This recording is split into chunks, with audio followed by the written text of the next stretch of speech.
Praise the lord. ప్రభువునందు నాకు అత్యంత ప్రియులారా, చిన్న మనవి. ఇంతకుముందు బ్లెస్సింగ్ వర్డ్స్ 7 అనే ఛానల్ మనకు ఉండేది. దానికి సత్యస్వరం అని పేరు మార్చడం జరిగింది. అయితే కొన్ని టెక్నికల్ రీజన్స్ని బట్టి మరో ఛానల్ మనం క్రియేట్ చేయాల్సి వచ్చింది. సత్యస్వరము అనే కొత్త ఛానల్ క్రియేట్ చేసాం. దయచేసి ఈ ఛానల్ సబ్స్క్రైబ్ చేసుకోండి, లైక్ చేయండి, షేర్ చేయండి, అలాగే బెల్ ఐకాన్ ప్రెస్ చేసి మాకు సహకరించండి. దేవుని వాక్యం మీరు వినండి, అనేకులు వినడానికి మీ వంతు మీరు సహకరించండి. Thank you very much.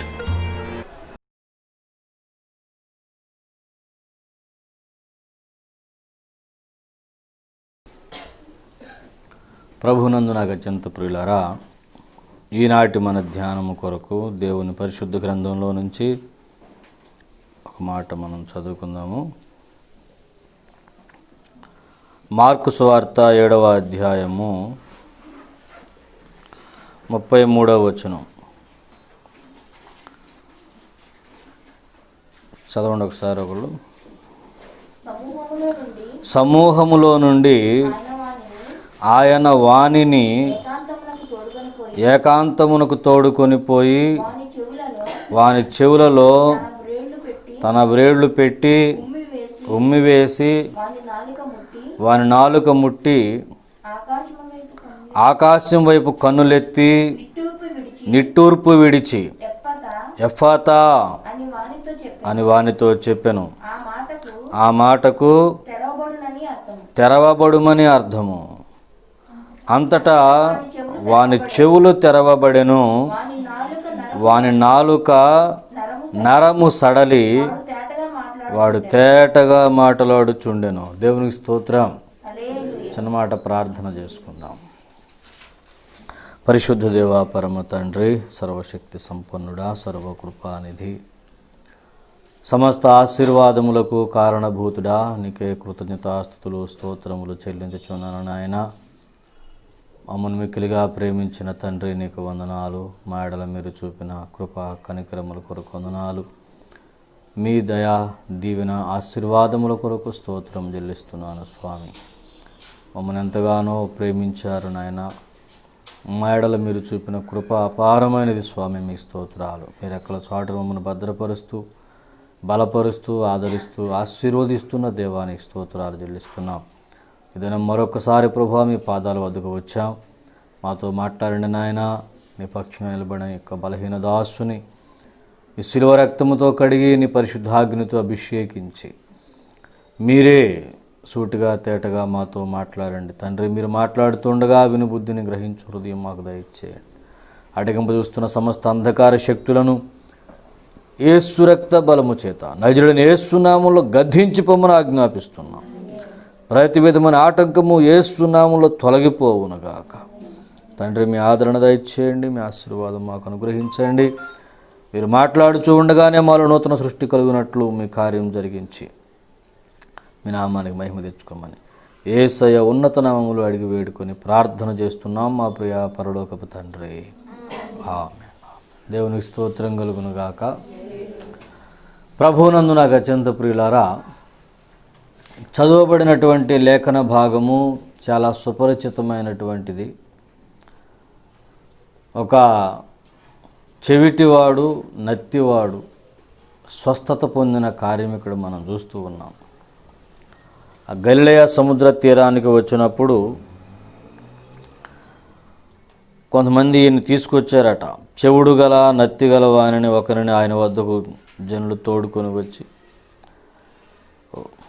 వాని మీద చెయ్యి ఉంచుమని ఆయనను వేడుకొనిరి. అప్పుడు యేసయ్య ఏం చేశాడంటే జనసమూహంలో నుంచి వాడిని ప్రత్యేకంగా తీసుకెళ్ళిపోయాడు. దూరంగా ఏకాంతంగా వాడిని తీసుకెళ్ళిపోయి వాడి చెవుల్లో వేళ్ళు పెట్టి ఉమ్ము వేసి వాని నాలుకను ముట్టి కన్నులు ఆకాశం వైపు కన్నులెత్తి నిట్టూర్పు విడిచి ఎఫ్ఫాతా అని పలికాడట. ఎఫ్ఫాతా అంటే తెరవబడుము అని అర్థము. అంతటా వాని చెవులు తెరవబడిన వాడు నాలుక నరము సడలి వాడు తేటగా మాట్లాడుచుండెను. ప్రభునందు నాకు అత్యంత ప్రియులారా, దేవుని యుద్ధ ఇలాంటి అద్భుతాలు సూచక్రియలు ఎన్నో చేశాడు. భక్తుడు రాస్తాడు, ఇవన్నీ రాయాలంటే ఈ గ్రంథం సరిపోదనేసి అన్నాడు ఒక చోట. అయితే భూలోకం కూడా సరిపోదంట. అన్ని అద్భుతాలు యేసయ్య చేశాడు. స్వస్థతలు అనేవి ఇక చెప్పక్కర్లేదు. అద్భుతాలు, చనిపోయిన వారిని తిరిగి లేపాడు, గుడ్డివారు చూపు పొందారు, కుష్ఠరోగులు స్వస్థపడ్డారు. ఏమండి, అయితే ఈ స్వస్థతలలో కూడా కొన్ని ఆధ్యాత్మిక పాఠాలను దేవుడు మనకు నేర్పుతున్నాడు. ఆయన కొన్ని రకాల స్వస్థతలు కొన్ని విచిత్రంగా చేశాడు. కొన్ని వెంటనే కలుగునుగాక అంటే జరిగిపోయినాయి. నాకు ఇష్టమైన నువ్వు లేచి నడువు అంటే నడిచేశారు, నాకు ఇష్టమైన నువ్వు చూడు అంటే చూశారు, మీరు వెళుతూ ఉండండి మధ్యలో అనగానే వెళుతూ ఉండగానే కుష్ఠరోగులకు స్వస్థత వచ్చింది. ఆమె మధ్యలోనే స్వస్థత పొందుకున్నారు వాళ్ళు. ఇలా ఎన్నో అద్భుతాలు చేస్తూ వచ్చారు. ఇక్కడ మాకు కావలసినటువంటి ఒక ముఖ్యమైన అంశం మనం చూడాల్సింది ఏంటంటే, వాని చెవులు తెరవబడ్డాయి. ఏం జరిగిందండి? వాని చెవులు తెరవబడ్డాయి. ఇది ఒక అద్భుతం. నత్తివాడు, చెవిటివాడు, వాడిని తీసుకొచ్చారు యేసయ్య దగ్గర తీసుకొచ్చి, వీడిని కొంచెం ముట్టుబాబు నా కుమ్మడంటే వాడిని దేవుడు ఏం చేశాడు? ముందు ఏకాంతంలో తీసుకెళ్ళాడు. ఏం అక్కడ చేయొచ్చుగా అద్భుతం. ఇక్కడ మనకు ఏదో ఒక పాఠం నేర్పుతున్నాడు. పిల్లరా, శ్రద్ధగా మనం వినాలి. మన అందరికీ తెలిసిన మాట ఒకటి ఉంది, మీకు తెలుసు, బాగా పరిచయమైన మాట. ఆత్మ చెప్పుచున్న మాట, సంఘములతో ఆత్మ చెప్పుచున్న మాట, చెవిగలవాడు వినుగాక అనే మాట మనకు బాగా తెలుసు. ఎవరు వినుగాక? చెవిగలవాడు వినుగాక. అంటే చెవులు ఉండవా మనకని అర్థం ఏంటి? మరి చెవిగలవాడు వినుగాక అంటే చెవులు లేనోళ్ళు ఉంటారా? అందరికీ చెవులు ఉన్నాయి, కానీ ఆ చెవులు దేవుని మాట వినడానికి అనుకూలంగా ఉండవు. దేవుని మాట వినగలిగిన చెవులు వేరు. దేవుడు మాట్లాడుతున్నాడని తెలుస్తూ ఉంటుంది, కానీ వాటిని విని లోబడగలిగే విధంగా చెవులు నిర్మాణం కావు చాలామంది జీవితాల్లో. నాకు చెవులు ఉన్నాయి అని మన అందరం మన చెవులు చూపించవచ్చు, కానీ ఈ చెవులు వినుతున్నాయా లేదా? ఇక్కడ మనం చూస్తున్నాం, ఇప్పుడు మనం చదివినటువంటి ఘట్టంలో ఆ అబ్బాయికి చెవులు ఉన్నాయా లేవా? చెవులు ఉన్నాయి. బాహ్య నిర్మాణం బాగానే జరిగింది, కానీ ఆ వినికిడి శక్తి లేదు. చెవి గలవాడు అంటే అర్థం ఏంటంటే వినగలిగిన శక్తి గలవాడు. ఎవరండి? ఒక మాట మనం మాట్లాడుతున్నప్పుడు దాన్ని వినగలిగిన శక్తి ఉండాలి. వినగలిగిన శక్తి ఉంటేనే అప్పుడు ఆ చెవులు ఉన్నట్టు లెక్క. లేకపోతే పైకి దొప్పల నిర్మాణమైనంత మాత్రాన వాడి చెవులు ఉన్నట్టు కాదు. లోపల వినగలిగిన వినికిడి శక్తి ఉండాలన్నమాట. వినికిడి శక్తి లేకపోతే ప్రయోజనం లేదు. ప్రియులారా, ఇప్పుడు మనం వినగలిగిన శక్తి దేవుడు మనకిచ్చాడు అని మనం అందరం సంతోషిస్తున్నాం, దేవుని స్తుతిస్తున్నాం. దేవునికి స్తోత్రం కలుగునుగా. హల్లెలూయా. మీ అందరి చెవులు చక్కగా వినబడుతున్నాయి. కాబట్టి ఇప్పుడు ఈ అంశం మనకు అక్కర్లేదు, ఎందుకంటే ఎవరన్నా ఇక్కడ చెవిటి వాళ్ళు ఉంటే వాళ్ళ విషయంలో మనం ఇది మాట్లాడవచ్చు. మరి అందరూ చెవులు ఉన్న వాళ్ళకి ఇంక ఈ సబ్జెక్ట్తో మనకు పనే ఉంది. నాకు వినబడడం లేదు అని ఎవరన్నా అంటున్నారా ఇక్కడ? ఏమండి, నా చెవులు సరిగా పనిచేయట్లేదు, నాకు వినపడట్లేదు అన్న వాళ్ళకి ఈ ప్రసంగం చెప్పాలి. కానీ మనం అందరం వింటున్న వాళ్ళమే. నాకు వినబడదు అనేవాళ్ళు మనం ఇక్కడ ఎవరూ లేము. మన అందరి చెవులు చక్కగా పనిచేస్తున్నాయి. దేవునికి స్తోత్రం. హల్లెలూయా. మరి ఎందుకు ఈ ప్రసంగం? ఎందుకంటే ప్రియులారా, వినండి శ్రద్ధగా. మన చెవులు మన మాటలు వినడానికి పనిచేస్తున్నాయి. నా మాట మీకు వినబడుతుంది, మీ మాట నాకు వినబడుతుంది. నా చెవులు బాగానే పనిచేస్తున్నాయి, మీ చెవులు కూడా బాగానే పనిచేస్తున్నాయి. అన్ని శబ్దాలు మనకు వినబడుతున్నాయి తేటగా. అంటే బాహ్య చెవులు బాగా చక్కగా పనిచేస్తున్నాయి. అన్ని శబ్దాలు, అన్ని సౌండ్లు వినగలుగుతున్న మనము దేవుని స్వరము వినలేకపోతున్నాం. దేవుడు ఏం మాట్లాడుతున్నాడో, దేవుడు ఏమి చెబుతున్నాడో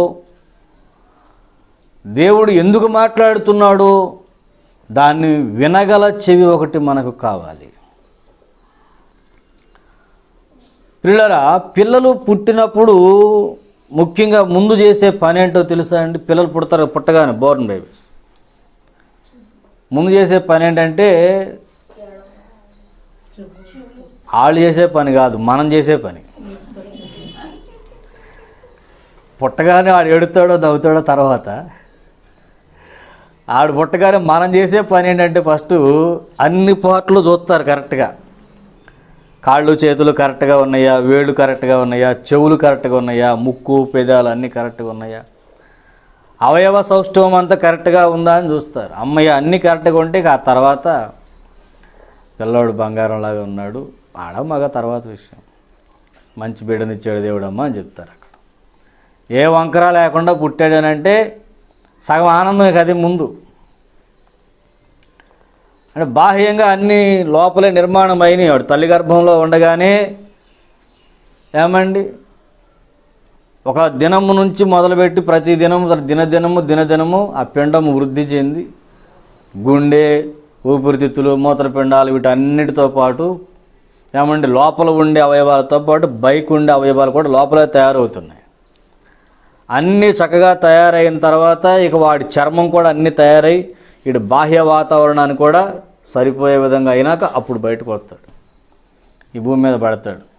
అప్పుడు వాడి చెవులు, కళ్ళు, ముక్కులు అన్నీ మనం చూస్తే పర్ఫెక్ట్గా కనపడాలి. అప్పుడు అమ్మయ్య బాగుంది ఇప్పుడు బిడ్డ. ఆధ్యాత్మిక జీవితంలో కూడా మనము తిరిగి జన్మించామనే అనుభవం ఒకటి ఉంటే చూసారా అండి? ఈ తిరిగి జన్మించిన అనుభవంలో పిల్లలకి కొంతమందికి కళ్ళు సరిగా ఉండవు, కొంతమందికి చెవులు సరిగా ఉండవు, కొంతమందికి పెదవులు సరిగా ఉండవు, వికలాంగులుగా పుట్టేవాళ్ళు ఉంటారు. కొంతమంది శరీర నిర్మాణము సరిగా లేకపోతే అది అంగవైకల్యము అని చెప్తున్నాం. అలాగే ఆధ్యాత్మిక జీవితంలో మనము తిరిగి జన్మించినప్పుడు కూడా, తిరిగి జన్మించిన తరువాత మన ఆత్మీయ జీవితంలో వికలాంగులయ్యే పరిస్థితి ఉంది. చాలామంది దేవుడు మాట్లాడతాడు కానీ వాళ్ళు వినలేరు. వాక్యం వస్తూ ఉంటుంది వాళ్ళ దగ్గరికి, కానీ వాళ్ళు బాహ్య నేత్రాలతో, బాహ్య చెవులతో వింటారు. ఈ శబ్దం వారికి వినబడుతుంది కానీ వారి లోపల చెవులు పనిచేయవు. బాహ్య నేత్రాలతో వాళ్ళు అన్నీ చూడగలుగుతారు తేటగా, కానీ వాళ్ళు దేవుని కార్యాలు చూడలేరు. అంటే లోపల కన్నులు తెరవబడలేదు. వారు పుట్టిన మాట నిజమే, తిరిగి జన్మించిన మాట నిజమే, కానీ జన్మించినంత మాత్రాన సరిపోదుగా. అవయవ నిర్మాణం కూడా అన్ని కరెక్ట్గా ఉండాలిగా. దేవునికి స్తోత్రం కలుగునుగా. కొన్నిసార్లు పిల్లలు పుట్టలేదు అనే బాధ కంటే పుట్టినోళ్ళని చూసుకుని ఏడ్చే బాధ ఎక్కువ ఉంటుంది. చాలామందిని చూశాను అలా నేను. ఇవాళ ఆధ్యాత్మిక జీవితం విషయానికి వస్తే ప్రియులారా, క్రైస్తవ ప్రపంచంలో కోట్ల మంది క్రైస్తవులు ఉన్నారు. కోట్ల మంది మేము దేవుని నమ్ముకున్నామని, తిరిగి జన్మించామని, మారు మనసు పొందామని చెప్పుకుంటున్న వాళ్ళు ఉన్నారు. కానీ నిజంగా మారు మనసు అనుభవము, తిరిగి జన్మించిన అనుభవము మనలో ఉందా? నిజముగా మనము తిరిగి జన్మిస్తే మన అవయవములు, అంతరింద్రియములన్నీ, జ్ఞానేంద్రియములన్నీ ఆత్మకు సంబంధించి పనిచేస్తున్నాయా? మనం ఆత్మకు సంబంధించి కదా తిరిగి జన్మించామని చెప్పుకుంటున్నాం. అంటే దేవుని కార్యాలను నువ్వు చూడగలుగుతున్నట్టుగా నీ కన్నులు తెరవబడ్డాయా? దేవుడు ఏమి మాట్లాడుతున్నాడో దాన్ని వినగలుగునట్లుగా మన చెవులు తెరవబడ్డాయా? దేవుడు మనకు చెవులు నిర్మించాడా? దేవుడు మనకు కన్నులు నిర్మించాడా? అన్ని అవయవాలు ఉండాలి కదండి. ఈ కన్ను, చెవి చాలా విలువైనవి ఆత్మీయ జీవితంలో. అలాగని మిగిలినవి వద్దంటలేదు నేను, మిగిలినవి అన్నీ అవసరమే. కానీ ముఖ్యంగా ఈ రెండు ప్రజెంట్ కావాలి మనకి. మనం వాటి మీద ఇప్పుడు మనసు పెడదాం. దేవునికి స్తోత్రం కలుగునుగా. హల్లెలూయా. ప్రియులారా, దావీదు కీర్తనకారుడు మాట్లాడుతున్న 40వ కీర్తనలో ఒకసారి చూడండి ఆ మాట. 40వ కీర్తనలోకి వచ్చినట్లయితే 6వ వచనం చదువుకుందాం. బలులనైనను నైవేద్యములనైనను నీవు కోరుట లేదు, నీవు నాకు చెవులు నిర్మించి ఉన్నావు. దహన బలులనైనను పాప పరిహారార్థ బలులనైనను నీవు తెమ్మనలేదు. దేవునికి స్తోత్రము చెప్పండి.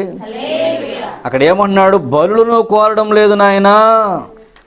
నువ్వు బలులు కోరినట్టయితే నేను బలులు అర్పిస్తాను, బలులు అర్పిస్తాను, కానీ నువ్వు బలి కోరడం లేదు అన్నాడు. బలి కోరకపోతే మరి ఏం కోరుతున్నావో చెప్పు, అది చెప్పాలా.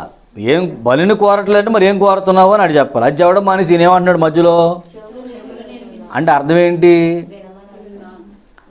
నాకు నువ్వు చెవులు ఇచ్చావయ్యా అంటున్నాడు. బలిని కోరలేదు కానీ నువ్వు నాకేమిచ్చావు?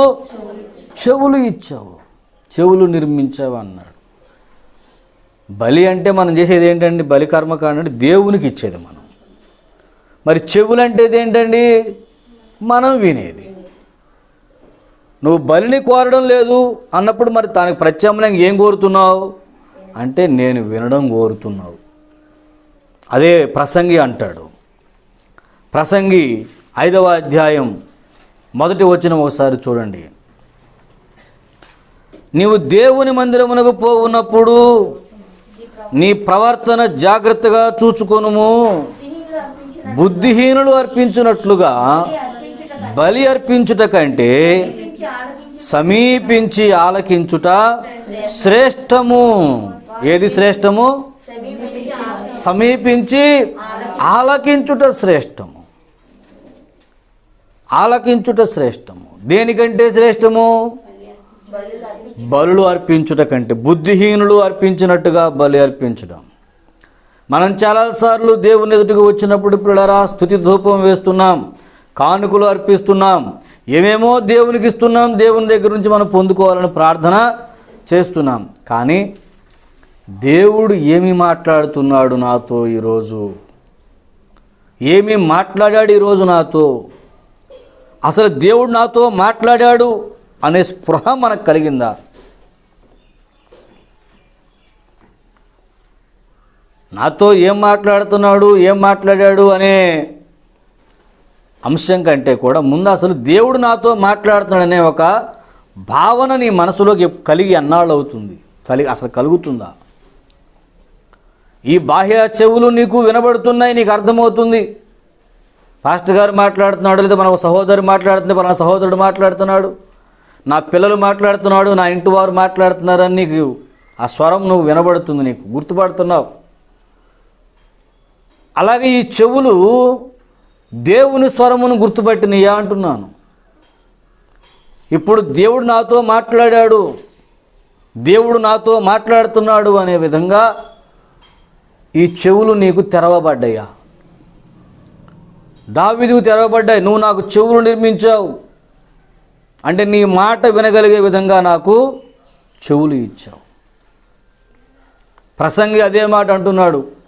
మీరు బలులు అర్పించడం కంటే ఆలకించడము శ్రేష్టం. వచ్చి ముందు ఆలకించండి. ఏం చెప్తున్నాను? ఆలకించండి అంటున్నాడు. పరమగీత కన్యకుడు ఇదే మాట చెప్పింది. ఆలకించుడి నా ప్రియుని స్వరము. ఆమె ఒక మాట చెప్తుంది. ఏమంటాం చూడండి అక్కడ. ఆలకించండి. పరమగీతం 2:8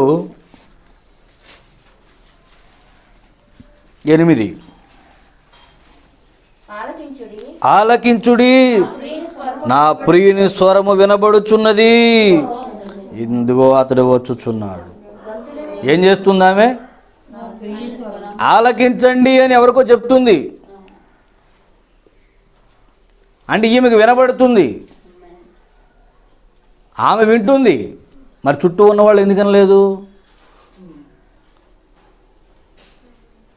ఆలకించండి నా ప్రియుని స్వరము వినబడుతుంది అంటే నీకు వినబడితే మరి మాకు కూడా వినబడాలి కదా, మేము ఇక్కడే ఉన్నాం. మేము కూడా ఇక్కడే ఉన్నాం కదా, మాకు వినపడలేదు, నీకు ఎలా వినపడింది? అవును ప్రియులారా, దేవుడు మాట్లాడుచున్నప్పుడు వినగలిగిన చెవి కొందరికే ఉంది, సంఘానికి మాత్రమే ఉంది, సంఘ కన్యకకు ఉంది. దేవుడు మాట్లాడుచున్నాడు, నాతో మాట్లాడాడు అని ఆమె వింటూ మరి పక్కన వాళ్ళు చెప్తుంది, మీరు కూడా వినండి, ఆయన మాట్లాడుతున్నాడు అంటే. మేమందరం ఇక్కడే ఉన్నాం, నీకే ఎలా వినబడింది? అది సంఘంలో మనకి సాక్ష్యం చాలాసార్లు మనం వింటూ ఉంటాం. దేవుడు ఈరోజు నాతో మాట్లాడాడు అని చెప్పేవాళ్ళు ఉంటారు. ఎవరో ఒకళ్ళ మాట అన్నారు, మిగిలిన వాళ్ళు ఎందుకు అనలేకపోతున్నారు ఆ మాట? అంటే దేవుడు నాతో మాట్లాడాడన్న ఫీల్ మనకు కలగలేదు. ఆ మాట్లాడాడు నాతో ఈరోజు దేవుడు అనే విధంగా ఆ స్వరం మన హృదయాన్ని తాకలేదు, ఆ గద్దింపు మన హృదయాన్ని తాకలేదు, ఆ హెచ్చరిక మన హృదయాన్ని తాకలేదు, ఆ ప్రేమ మన హృదయాన్ని తాకలేదు, ఆ ఆదరణ మన హృదయాన్ని తాకలేదు. అవి దేవుని మాటలుగా మనకు వినబడలేదు. సాక్ష్యం ఇస్తున్నాడు పౌలు. అక్కడ ఉన్నవాళ్ళు ఉన్నారు, చాలామంది ఉన్నారు, కానీ ప్రియులారా, పౌలుకు మాత్రమే దేవుడు మాట్లాడడం అనేది హృదయానికి తాకింది. ఇవాళ మనమందరము దేవుని వాక్యం వింటున్నాం. ఒక శబ్దము వినట్టుగా వింటున్నామా? ఇది నా ప్రియుని స్వరము, ఆయన ఇప్పుడు నాతోనే మాట్లాడుతున్నాడు అన్నట్టుగా వినగలుగుతున్నామా? అసలు దేవుడు మనతో మాట్లాడుతున్నాడు అనే ఫీల్ మనలో ఎప్పుడైనా అసలు కలిగిందా? ఇన్ని సంవత్సరాలు మనం మారు మనసు పొందిన తరువాత దేవుని సన్నిధిలోకి వచ్చి ఆయనను స్తుతిస్తూ ఆరాధిస్తూ యేసు రక్తంలో శరీరంలో మనం పాలు పొందడం మొదలుపెట్టిన దగ్గర నుంచి దేవుడు నాతో మాట్లాడాడు అనే ఫీల్ మనకు కలుగుతుందా? అసలు ఎప్పుడైనా అలా కలిగిందా? ఎప్పుడైనా?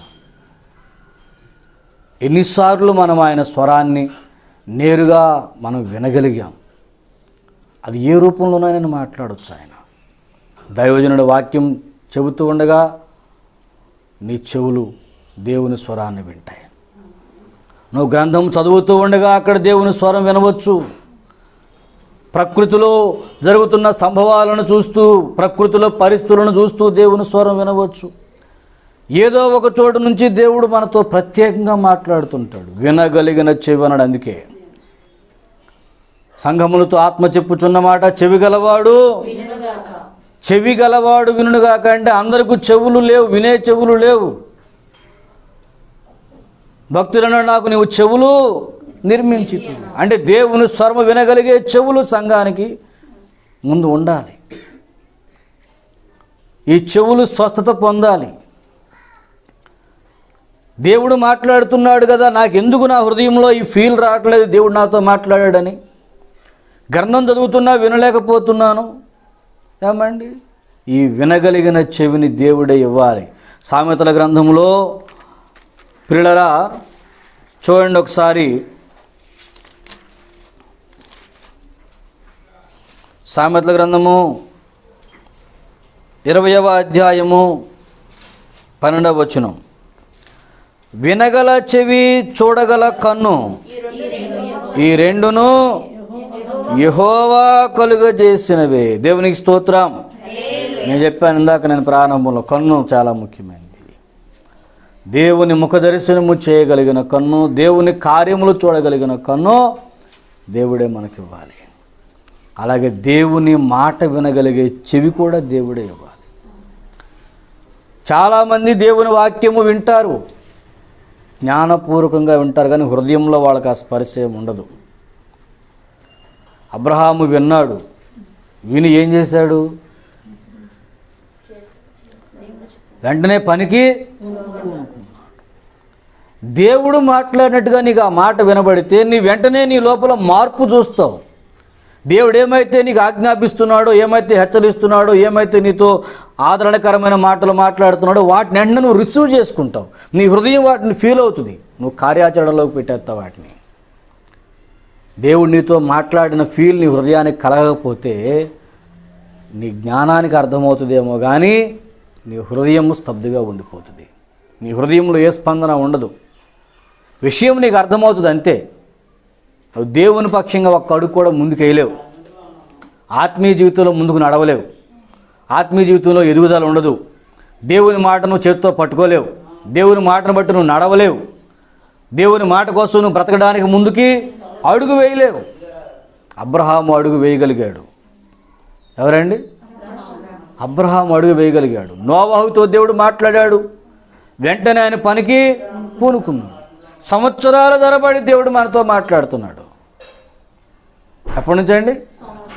సంవత్సరాల తరబడి దేవుడు నీతో నాతో మాట్లాడుతున్నాడు. ఎందుకు మనం ఒక్క అడుగు ముందుకు వెళ్ళిపోతున్నాం ఆత్మీయ జీవితంలో? అంటే వినగలిగే చెవులు మనకి లేవు. చెవులు గలవాడు అంటే అర్థం ఏంటంటే దేవుడు ఏదైతే మాట్లాడుతున్నాడో దానిని గ్రహించగలిగిన వాడు అని. దేవునికి స్తోత్రం కలుగునుగా. హల్లెలూయా. దేవుడు ఏదైతే మాట్లాడుతున్నాడో దానిని గ్రహించగలవాడు. శబ్దము విన్న ప్రతివాడు చెవులున్నవాడు కాదు. వినిన అంశములోని విషయాన్ని సరిగా గ్రహించగలిగిన వాడు చెవులున్నవాడు. ఒక మాట చూడండి, ఇక్కడ 15వ వచనంలో ఉంది అదే అధ్యాయంలో. ఈ ప్రజలు కన్నులారా చూచి చెవులారా విని హృదయముతో గ్రహించి మనస్సు త్రిప్పుకొని నా వలన స్వస్థత పొందకుండానట్లు వారి హృదయము క్రొవ్వినది, వారి చెవులు వినుటకు మందములైనవి, వారు తమ కన్నులు మూసుకొని ఉన్నారు కనుక మీరు వినుట మట్టుకు విందురు కానీ చూచుట మట్టుకు చూతురు కానీ. ఇదే జరుగుతుంది వాళ్ళ. యెషయా విషయంలో యెషయా ప్రవచన గ్రంథం 6వ అధ్యాయంలో దేవుడు చెప్పారు, ఇలా చేయి నువ్వు వెళ్ళనేసి. అదే జరిగింది ఇప్పుడు సంఘం మీద. చాలాసార్లు వింటున్నాం మనం, చూస్తున్నాం మనం, కానీ మన హృదయానికి ఏమీ స్పందన లేదు, స్పర్శ లేదు. ఇది దేవుని స్వరము. దేవుడు నాతో మాట్లాడుతున్నాడు. ఇంత వివరంగా ఒక అంశం నా ముందుకు వచ్చింది. ఇంత తేటగా దేవుడు నాతో మాట్లాడుతున్నాడు. ఇక్కడ నేను మారు మనసు పొందాలని మనకు అనిపించడం లేదు. ఇక్కడ నా నడవడిక మార్చుకోవాలనిపించడం లేదు. నా బుద్ధి మార్చుకోవాలనిపించడం లేదు. నా పద్ధతి మార్చుకోవాలి అనిపించలేదు. వింటున్నాం, అర్థమవుతుంది, వింటున్నాం, జ్ఞానానికి అర్థమవుతుంది, కానీ మార్చుకునే విధంగా మనకు అర్థం కాదు. ఎందుకంటే హృదయాలు ఏమైనాయి? కొవ్విపోయి ఉన్నాయంట. వాళ్ళతోనే పిలుస్తున్నాడు, ముష్కరులారా రండి, వినండి నేనేం మాట్లాడుతున్నాను అని. వాళ్ళని పిలుచుకురండి, నేను వాళ్ళతో మాట్లాడతానని దేవుడు అంటున్నాడు. పిల్లలారా, ఈ రోజున నేను ముగిస్తూ ఒక మాట చెప్తున్నాను. నీ చెవులు ఎలా పనిచేస్తున్నాయి? దేవుడు మాట్లాడేది వినాలి అనే ఆశ నీకు ఉందా? అసలు ఆశ ఉంటే ఆయన వద్దకు వచ్చి ఇప్పుడు అడుగు, ప్రభువా నాకు కూడా చెవులు నిర్మించు, నీ స్వరము వినగలిగేలాగా నాకు చెవులు నిర్మించమని అడగాలి. చెవులైతే ఈ బాహ్య చెవులు ఉన్నాయి వాడికి కూడా, కానీ వినికిడి శక్తి లేదు. అప్పుడు దేవుడు ఏం చేశారంటే వాడిని ఏకాంతంగా తీసుకెళ్ళాడంట. ఏం చేశాడండి? ఏకాంతంగా తీసుకెళ్ళాడు. వీడికి చక్కని చెవులు ఉన్నాయి, కానీ వాటికి వినే శక్తి లేదు అనుకుని దేవుడు ఒక నిట్టూర్పు విడిచాడు. అయ్యో ఇంత చక్కని చెవులు ఉన్నాయి. చెవులు ఎంతో అందమైన చెవులు మనకి కలిగి ఉండొచ్చు. దేవుని స్వరము వినలేనప్పుడు ఆ చెవుల వల్ల ఏ ప్రయోజనం లేదు. ఆ చెవిటోడికి పట్టింది దెయ్యం. ఏందండి? అది ఒక దెయ్యం, చెవిటి దెయ్యం. చెవిటి మోగ దెయ్యాలు ఉన్నాయి. ఈ దెయ్యాలు నెత్తి మీద ఉంటే దేవుని వాక్యం విననివ్వయ్యి. దేవుని వాక్యం తప్ప ప్రతిదానికి నీ చెవులు జరుపుతావు. దేవుని వాక్యం అనేసరికి మూసుకుపోతావు. ఇప్పుడు నీ చెవులు తెరవబడాలి. దేవుడు వాడిని ఏకాంతంగా తీసుకెళ్ళాడటండి. ఎందుకు ఏకాంతంగా తీసుకెళ్ళాడు? శ్రద్ధగా వినండి. దేవుడు నీ చెవులు తెరవాలి అని నువ్వు ఆశపడితే నిజంగా ఈ బాహ్య ప్రపంచపు చెత్త మాటల నుంచి, రణగణ ధ్వనుల నుంచి నువ్వు కొంచెం ఏకాంతంగా యేసు వైపుకు రావాలి. దేవునికి స్తోత్రం కలుగును. హల్లెలూయా, హల్లెలూయా. నువ్వు కొంచెం ఏకాంతముగా యేసు వైపుకు రావాలి. నిన్ను నువ్వు ప్రత్యేకపరుచుకుని దేవా నాతో మాట్లాడు అని ఈ లోకపు రణగొణ ధ్వనుల నుంచి వెలుపలకు వచ్చి ఆయన పాదాలు పట్టుకోవాలి. నా చెవులు తెరువయ్యా.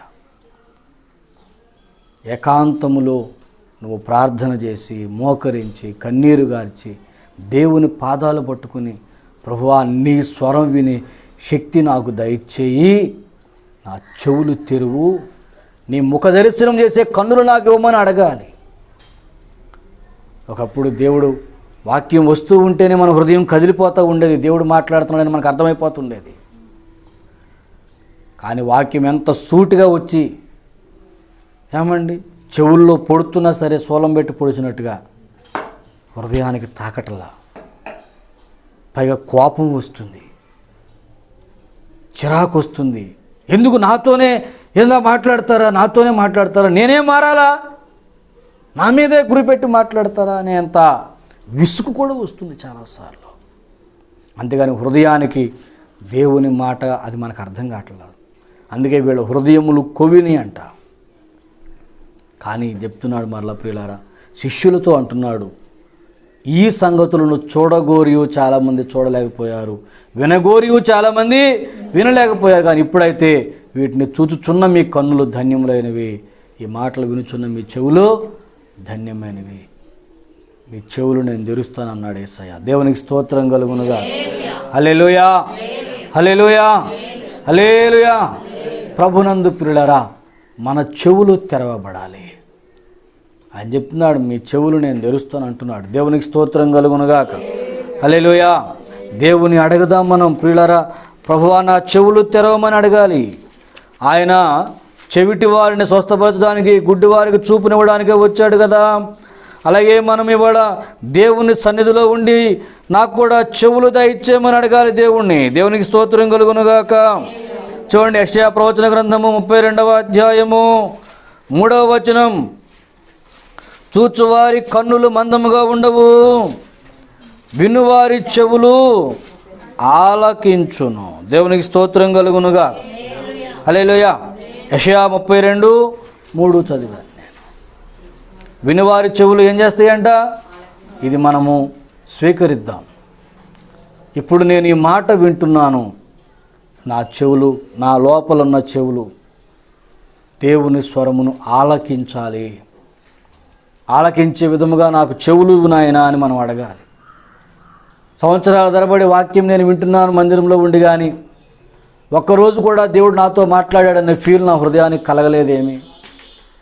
గ్రంథం చదువుతున్నాను కానీ దేవుడు మాట్లాడాడనే ఫీల్ నా హృదయానికి కలగలేదేమి. ఈ ప్రకృతిలో అన్నిటినీ చూస్తున్నాను కానీ ఏ ఒక్క దృశ్యంలో నుంచి కూడా దేవుడు నాతో మాట్లాడాడనే స్పందన నాలో కలగలేదేమి, ఆ స్పృహ నాకు కలగలేదేమి. ప్రభువా వినగలిగే చెవు నాకు దయచేయమని మనం ప్రార్థన చేద్దాం. ఏకాంతముగా మనమున్న గుంపు నుంచి వెనక్కి వద్దాం. ఈ గుంపు నుంచి ప్రత్యేకంగా వద్దాం. ఈ జన సమూహం నుంచి కొంచెం దూరముగా వచ్చి ఏకాంతముగా యేసుతో కలిసి యేసయ్య పాదాలు పట్టుకుని, ప్రభువా నీ స్వరము వినగలిగే చెవి నాకు దయచేయి,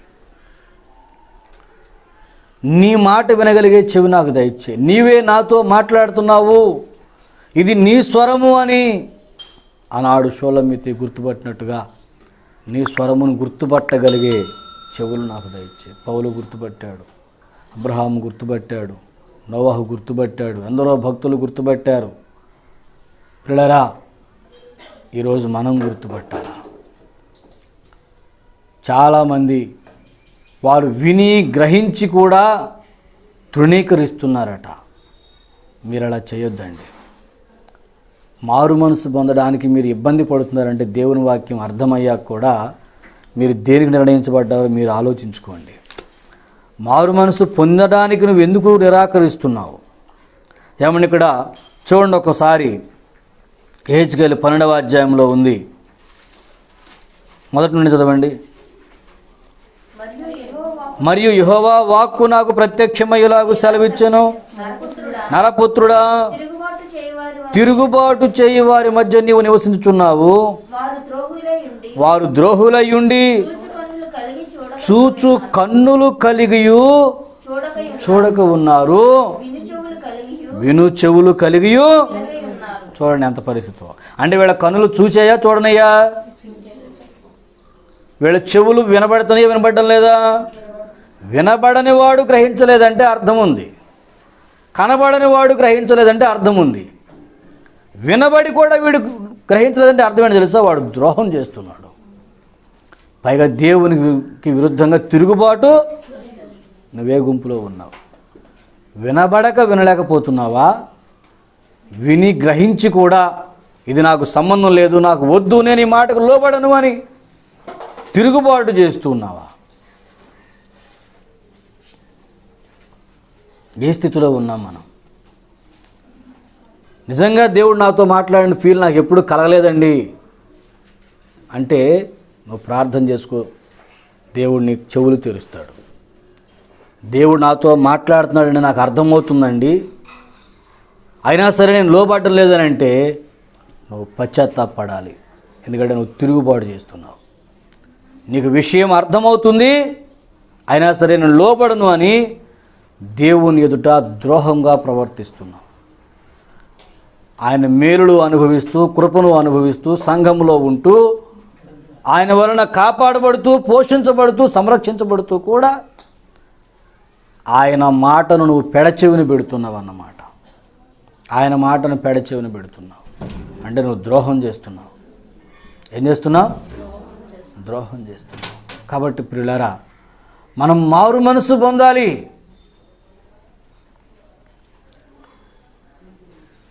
ఈ దేవుని స్వరము విని కూడా నువ్వు లోబడలేకపోయావు అంటే లోకములో ఎంతో లోతుకి ఇరుక్కుపోయావు, ఎక్కడో పాపంలో కూరుకుపోయావు, లోకపు చెత్తలో ఇరుక్కుపోయావు. అక్కడి నుంచి నువ్వు ఇప్పుడు బయటికి రావాలి. మారు మనసు పొంది మళ్ళీ తిరిగి జన్మించి ప్రభువా నాకు చెవులు దయచేయమని అడగాలి, మరలా నా కన్నులు ముట్టమని అడగాలి. మధ్యలో చూపు పోయినట్టు అయింది, ఇప్పుడు మరలా నాకు చూపు దయచేయమని అడగాలి. మధ్యలో వినికిడి పోయినట్టు అయింది, మరలా నాకు వినికిడి దయచేయమని అడగాలి. ఎందుకు పోయింది ఈ వినికిడి? ఎందుకు పోయింది? చూపు ఎందుకు పోయిందని అంటే లోకపు చెత్త వచ్చి మళ్ళీ కమ్మేసింది. మనుషుల మాయలు వచ్చి కమ్మేసినాయి. లోకంలో ఏదేదో అంతా వచ్చి మన చుట్టూ చేరిపోయింది. ఈ రణగొణ ధ్వనుల మధ్య దేవుని స్వరం వినలేని పరిస్థితి ఏర్పడిపోయింది. హృదయంలో ప్రశాంతత లేదు, సమాధానం లేదు, నెమ్మది లేదు. దేవుడు మాట్లాడుతున్నాడు అనే స్పృహ నీకు కలగడం లేదు. ఎందుకంటే దేవుని స్వరము కంటే కూడా ఏవేవో స్వరములు నీ మనసు నిండా ఉన్నాయి, ఏవేవో శబ్దములు నీ మనసు నిండా ఉన్నాయి, ఏవేవో ఆలోచనలు నీ మనసు నిండా ఉన్నాయి. ఇంకా దేవుని ఆలోచన నీకు ఎలా వచ్చింది? దేవుని స్వరం నీకు ఎలా వచ్చింది? ఎలా వినబడిద్ది? ఎలా వినబడిద్ది? అందుకే మీరు బయటికి రావాలి. వాటి నుంచి ఏకాంతమై విడిబడి బయటకు వచ్చి దేవుని అడగాలి. ఇప్పుడు మనం ప్రభువా నాకు చెవులు దయచేయి. దైవజనుడు మాట్లాడుతున్నాడు, ప్రవక్త మాట్లాడుతున్నాడు, ఎందరో దైవజనులు మాట్లాడుతున్నారు, అయినా నాలో మార్పు రావడం లేదు. దేవుడు నాతో మాట్లాడే ఫీల్ రావడం లేదు, పశ్చాత్తాపం రావడం లేదు. అంటే నాకు శబ్దము వినబడుతుంది కానీ దేవుని స్వరముగా నా హృదయానికి తాకటం లేదు. అందుకే మార్పు అనేది నాలో జరగడం లేదు. నిజంగా దేవుడు మాట్లాడినట్టు సంఘం గ్రహించగలిగితే ఈ బాటి మనకు ఎప్పుడో యేసయ్య పోలికి వచ్చేసేదండి. ఎప్పుడో యేసయ్య పోలికి వచ్చేసేది మనకి. కానీ దేవుడు మాట్లాడుతూనే ఉన్నాడు కానీ మన చెవులు మందమైపోయినాయి, మన కన్నులు మందమైపోయినాయి, చూపు పని చేయట్లా, చెవులు వినికిడి లేదు. ఎందుకంటే మనకు అర్థమవుతుంది, వినబడుతుంది కానీ మనం ఎక్కడో తిరుగుబాటు చేసే క్రమంలో ఉన్నాం. లేదా మొత్తానికి మళ్ళీ గుడ్డితనం వచ్చి ఉండాలి, మళ్ళీ చెవుడు వచ్చి ఉండాలి. లేకపోతే వాక్యం వింటూ ఉండగా మార్పు ఎందుకు రావడం లేదు సంఘంలో? పశ్చాత్తాపం ఎందుకు రావడం లేదు సంఘంలో? పరిశుద్ధాత్మ కార్యములు ఎందుకు జరగట్లేదు హృదయంలో? అర్థం కాక అంటే అర్థమయ్యింది అంటే గ్రహించాడు, తెలియక తెలిసింది. వివేకం ఒప్పుకుంటుంది దాన్ని, మరి ఎందుకు మారడం లేదు అంటే నువ్వు తిరుగుబాటు చేస్తున్నావు అన్నమాట. మారడం లేదు అర్థమైనా సరే నువ్వు మారడం లేదంటే, దేవుని వాక్యము నీకు అర్థమైనా మారడం లేదంటే, దేవుని సత్యము నీకు అర్థమైనా లోబట్టం లేదంటే ఏం చేసినట్టు అర్థం అక్కడ నువ్వు చెప్పు. ఇప్పుడు ఏం చేసినట్టే అండి? తిరుగుబాటు చేసినట్టేగా. మనం ఈ పాపము చేయొద్దండి. నీకు అర్థమయ్యింది అనుకుంటే వెంటనే మారు మనసు పొంది పశ్చాత్తాపడాలి. అందుకే అన్నాడు ఆయన, వెండి బంగారము బలులను నువ్వు అడగడం లేదు, నాకు చెవులు బుద్ధిహీనులు అర్పించినట్టుగా బలులు అర్పించుట కంటే, మీరు ఎన్ని స్తుతి యాగాలు చేసినా, కానుకలు ఇచ్చినా, దశంభాగాలు ఇచ్చినా, మీరు ఏమి ఇచ్చినా సరే, దేవుని మాట వినే గుణం మీకు లేకపోతే ఇవన్నీ సున్నా. ఇవన్నీ సున్నా. ఎందుకు పనికిరావు? ఇవన్నీ ఇచ్చినా కానీ దేవుని మాట వినప్పుడు ఇంకెందుకు? వాటి వల్ల ప్రయోజనం ఏముంది? ఇన్ని ఇవ్వడం కంటే కూడా శ్రేష్టమైనది ఏంటంటే ఆయన దగ్గరకు వచ్చి ముందు ఆయన మాట వినడం. కాబట్టి ఆ మాట వినే చెవులు ఇమ్మని అడగాలి మనం దేవుని దగ్గరకు వచ్చి. ప్రభువా, ఇంత వాక్యం వింటున్నాను, నా హృదయంలో ఎందుకు కదలిక రావడం లేదు? అర్థం చేసుకుంటున్నాను, నాకు అర్థమవుతుంది, కానీ నా మనసులో ఎందుకు కదలిక రావడం లేదు? లోకపు చెత్తకిచ్చినంత విలువ నేను నీ మాటకి ఎందుకు ఇవ్వలేకపోతున్నాను? ఆళ్ళు ఈళ్ళు చెప్పిన మాటలు ఉంటాయి కదండి, 10 ఏళ్ళు పోయినా కానీ గుర్తుంటాయి. 10 ఏళ్ళు పోయినా గుర్తుంటాయి. ఫలానా మనిషి ఇలాగ అందే అని. దేవుని వాక్యం చెప్తున్నారు కదండి, ఈ వారం చెప్పింది రేపు అడగండి, సాయంత్రం అడగండి పోనీ. ఏం చెప్పారు చర్చిలో పాస్టర్ గారు అంటే, అబ్బా మనసులో ఆడుతుంది రాట్లా, నాకు అర్థమైపోయింది, నోటి మీదకి వచ్చేసింది, బయట రావడానికి ఏమైనా బాధపడుతుందా? అంటే లోపల అది రికార్డ్ అయితే అసలు చర్చిలో కూర్చుని కూడా చెత్త మీద వేయిన పెట్టావు. సరే నాకు చెప్పడానికి రావట్లేదు, మరి చేయడానికి ఎందుకు రాలేదు? చెప్పడానికి అయితే సరే పాస్టర్ గారు కాబట్టి చెప్పారనుకోండి, నువ్వు చెప్పలేవు అనుకోండి అలాగా. మరి చెప్పింది నీకు అర్థమైనప్పుడు ఆ ప్రకారం ఎందుకు బతకడం లేదు? బతకాలిగా మరి అప్పుడు నీకు అర్థమైతే బతకాలక్కర్లేదా అండి? ఎందుకు బ్రతకలేదు? అసలు అర్థమైన సత్యంగా బతకడానికి అర్థమయ్యిందా? అర్థం కాకపోవడం ఏంటండి బాబు? అరటిపండు ఒలిచిపెట్టినట్టుగా ఉంటే అర్థమైంది. అంత క్లియర్గా చెప్తుంటే ఇంకెందుకు అర్థం కాదు? కొట్టి మరీ చెప్తున్నారు, అర్థం కాదు. అవునా? మరి అంత కొట్టి చెప్పినా కూడా నీకు అర్థం కావట్లేదంటే ఏం చేస్తున్నావు నువ్వు? యెహెజ్కేలు గ్రంథంలో ఉన్నవాడు తిరుగుబాటు చేస్తున్నావు అన్నమాట. తిరుగుబాటుకరంగా ఉన్నావు అన్నమాట దేవుని విషయంలో. దేవుడు మాట్లాడుతున్నా సరే, అర్థమైనా సరే నీకు దానికి అనుసరించి నడవలేకపోతున్నావంటే ఏం చేస్తున్నావు అని అర్థం. మనం తిరుగుబాటు చేసేవాళ్ళమేనంటారా? అరే నేను అలా అనుకోలేదు అయ్యగారు, మా పాస్టర్ గారు అట్ట చెప్తారులే, ఆయన గోల అయింది, నా బాధ నాది అనుకున్నాను తప్ప పాస్టర్ గారు గోల. అందుకే ఇక్కడ అన్నాడు, ఆత్మ చెప్పుచున్న మాట చెవిగలవాడు. పాస్టర్ గారు ఏంటండి? పాస్టర్ గారు ఏదో ఒక ఆబ్జెక్ట్ వాడుకుంటున్నాడు దేవుడు, అంతే. అవసరమైతే గాడిదని వాడుకుంటాడు ఆయన. అందుకే చెప్పాను, పాస్టర్ గారి ద్వారా కాకపోతే గ్రంథంలో నుంచి మాట్లాడతాడు, ప్రకృతిలో నుంచి మాట్లాడతాడు, ఎలాగైనా మాట్లాడతాడు. ఏ మాటకు లోపడ్డావు అసలు చెప్పు? ఏ మాటకు లోపడ్డావు నువ్వు? ఏ మాటకు లోపడ్డావు? ఏ మాటకే లోపడలేదు. మన ఈ పాస్టర్ గారు చెప్తే నువ్వు లోపడలేదు, మరి ఏ పాస్టర్ గారు చెప్తే లోపడ్డావో పోనీ అంటే అది లేదు. మరి ఎప్పుడు మనం అసలు లోపల దేవుని స్వరము వినడానికి తగిన చెవులు లేవు, స్వరము వినగానే స్పందించే హృదయము లేదు, పశ్చాత్తాపడే మనస్సు లేదు. ఎప్పుడైనా నేను తప్పు ప్రభువా, ఈ విషయంలో నేను ఇలా చేశానని పశ్చాత్తాపడి కన్నీరు గార్చి ఎన్నాళ్ళు అవుతుంది నువ్వు దేవుని దగ్గరికి వచ్చి? నిన్ను నీవు ఒప్పుకొని, అసలు ఒప్పుకోవాలంటేనే కదా ఇప్పుడు తిప్పలన్నీ వచ్చింది. ఒప్పుకోవాలంటేనే కదా ప్రాబ్లం అంతా. ఒప్పుకోవడం అనేది తప్పితే అన్నీ మామూలుగా నా అంత పరిశుద్ధులు లేరు. ఇంకా ఒప్పుకోవడం కాడే ఇప్పుడు తిప్పలన్నీ వచ్చింది. ఒప్పుకుని పశ్చాత్తాపడితే తప్పు చేసినట్టు జనాలు తెలిసిపోద్దేమోనన్న భయం. నువ్వు చేసినా చేయకపోయినా మనం పాపంలో ఉన్నామంతే. దేవుని మాట వినకపోవడమే పాపం. నువ్వు కొత్త పాపం చేసినా అక్కర్లేదు ఇక్కడికి. ఆయన ఏది నీకు ఆజ్ఞాపిస్తున్నాడో, ఏది నీకు హెచ్చరిస్తున్నాడో దాన్ని నువ్వు రిసీవ్ చేసుకోకపోవడమే పాపం. నువ్వు ఇంకో కొత్త పాపం ఏం చేసినా అక్కర్లేదు ఇక్కడికి. వేరే ఏ పాపాలు మీరు చేసినా అక్కర్లేదు. వ్యభిచారాలు, దొంగతనాలు, జోదాలు, తాగుడు, తందనాలు, తిరిగిపోతులే పనులు ఏం చేసినా అక్కర్లేదు ఇక్కడికి. ఆయన మీతో ఏది మాట్లాడుతున్నాడో దాన్ని చేయకుండా ఉండటం చాలు పాపం చేసినట్టే. ఏదో చేస్తేనే నేను పాపం చేసి అనుకుంటున్నారేమో, జాగ్రత్త. ఆయన మాట వినకపోవడమే పాపం. ఆయన మాటను తృణీకరించడమే పాపం. ఆయన ఏది మాట్లాడుతున్నాడో దానికి తగినట్టుగా నీ హృదయాన్ని మార్చుకోకపోవడమే పాపం. కాబట్టి విను చెవులు మనకు కావాలని అడగండి. ప్రభువా, నీ మాట వినే చెవి దయచేయి. నీ మాట వినగానే స్పందించే హృదయము దయచేయి.